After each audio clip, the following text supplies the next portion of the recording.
नमस्कार मित्रांनो. मी आलो छत्रपती संभाजीनगर जिल्ह्यापासून 50 किलोमीटर अंतरावर असलेलं पैठण तालुका या ठिकाणी असलेलं हे श्री सिद्धेश्वर महादेव मंदिर. आपण या महादेव मंदिराचं दर्शन घेणार आहोत. मी तुम्हाला दाखवतो की महादेव मंदिर कसं होतं. एकदम प्राचीन असं मंदिर आहे. पैठणचे ग्रामदैवत आहे. आपण बघू शकता. हे महादेवाचे मुख्य द्वार आहे.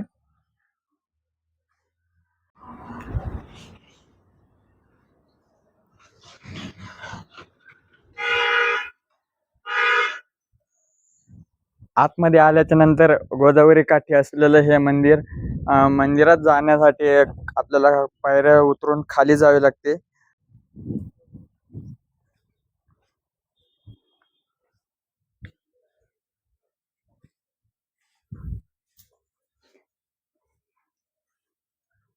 दिसत नाही मंदिर.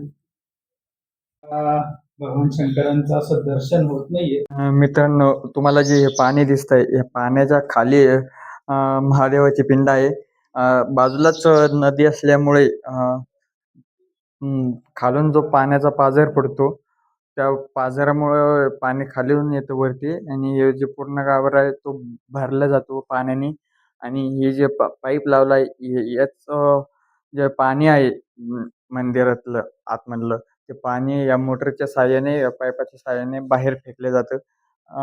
मंदिराची अवस्था तुम्ही बघू शकता. एकदम असं प्राचीन हे मंदिर आहे. मंदिरात भाविक खूप कमी प्रमाणात येतात, कारण की भाविकांना जास्त मंदिराबद्दल काही माहिती नाही अजून. त्यामुळं या ठिकाणी गर्दी वगैरे आपल्याला कमी बघायला भेटते. म्हणजे कमी म्हणजे नाहीच, गर्दीच नाही इथं. लोकांना माहिती नाही अजून, भाविकांना हे जे मंदिर आहे मंदिराबद्दल काही माहिती नाही. मंदिराचा बाजूचा परिसर बघितलं तर पूर्ण हे गोदावरीचा नदीच्या काठी असलेलं हे मंदिर आहे.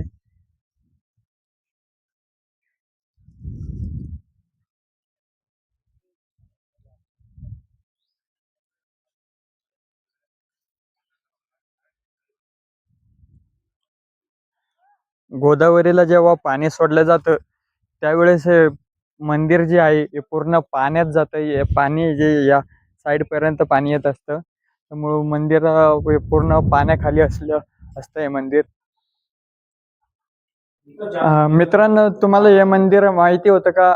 कमेंट बॉक्समध्ये नक्की सांगा.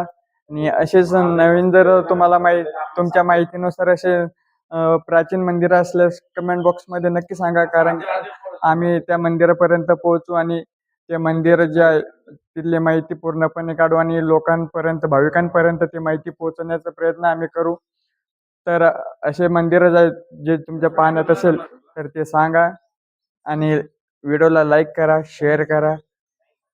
तोपर्यंत भेटूया असेच नवीन पुढच्या व्हिडिओमध्ये. रामकृष्ण हरी. मी सॉक्स घालून आलो त्याच्यामुळे इथंच कळायला लागलं तुम्हाला.